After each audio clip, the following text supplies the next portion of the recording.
মোক্ষদা একাদশী ব্রত মাহাত্ম্য। যুধিষ্ঠির বললেন, হে বিষ্ণু, আপনাকে আমি বন্দনা করি। আপনি ত্রিলোকের সুখদায়ক, বিশ্বেশ্বর, বিশ্বপালক ও পুরুষোত্তম।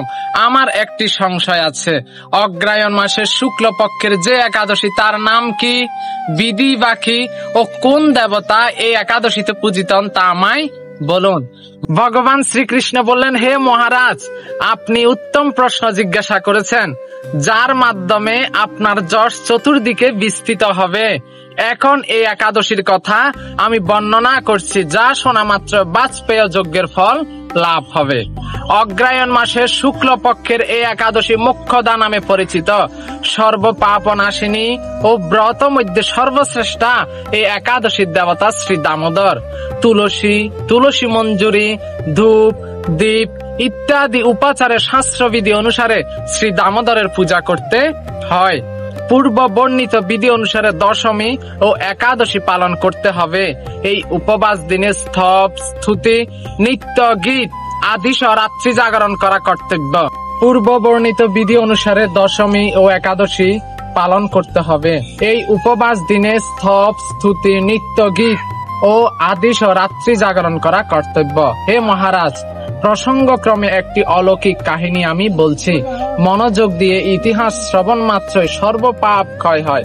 যে পিতৃপুরুষেরা নিজ নিজ পাপে অধজনী প্রাপ্ত হয়েছে, এই ব্রত পালনের পুণ্য ফলে বিন্দু মাত্র তাদেরকে দান করলে তারাও মুক্তি লাভের যোগ্য হবেন। কোন এক সময় মনোরম চম্পকনগরে বৈখানস নামে এক রাজা ছিলেন। তিনি ছিলেন সমস্ত বৈষ্ণব সদ্গুণে বিভূষিত।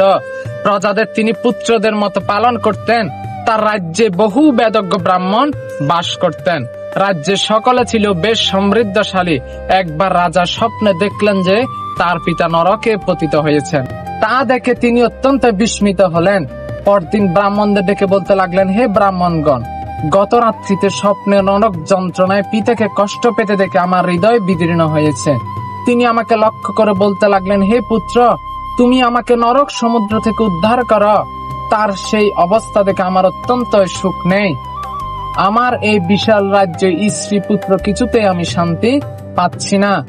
কি করি, কোথায় যাই, কিছুই বুঝে উঠতে পারছি না।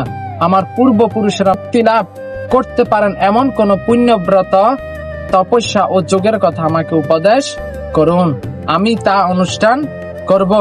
আমার মতো পুত্র বর্তমান থাকা সত্ত্বেও যদি পিতা মাতা পূর্বপুরুষেরা যদি নরক যন্ত্রণা ভোগ করতে থাকেন, তবে সে পুত্রের কি প্রয়োজন? ব্রাহ্মণগণ বললেন, হে মহারাজ, আপনার রাজ্যের কাছে মহর্ষি পর্বতমুনির আশ্রম রয়েছে। তিনি ত্রিকালজ্ঞ, তার কাছে আপনার মুক্তির উপায় জানতে পারবেন। ব্রাহ্মণদের উপদেশ শ্রবণ করে মহাত্মা বৈখানস তাদের সঙ্গে নিয়ে সে পর্বতমুনির আশ্রমে গমন করলেন। তারা দূর থেকে ঋষিবরকে ষষ্ঠাঙ্গ প্রণাম করে তার কাছে গেলেন। মুনিবর রাজার কুশল বার্তা জিজ্ঞাসা করলেন। রাজা বললেন, হে প্রভু, আপনার কৃপায় আমার সবই কুশল, কিন্তু তবে আমি একদিন স্বপ্নযোগে পিতার নরক যন্ত্রণা ও কাতর আর্তনাদ শুনে অত্যন্ত দুঃখিত ও চিন্তাগ্রস্ত হয়েছি। হে ঋষিবর, কোন পুণ্যের ফলে তিনি সে দুর্দশা থেকে মুক্তি পাবেন, তার উপায় জানতে আপনার শরণাগত হয়েছি। রাজার কথা শুনে পর্বত মুনি কিছুক্ষণ ধ্যানস্থ হয়ে বললেন, হে মহারাজ, পূর্ব জন্মে তোমার পিতা অত্যন্ত কামাচারী হওয়ায় তার এইরকম অধোগতি লাভ হয়েছে। এখন এই পাপ থেকে মুক্তির উপায় বর্ণনা করছি।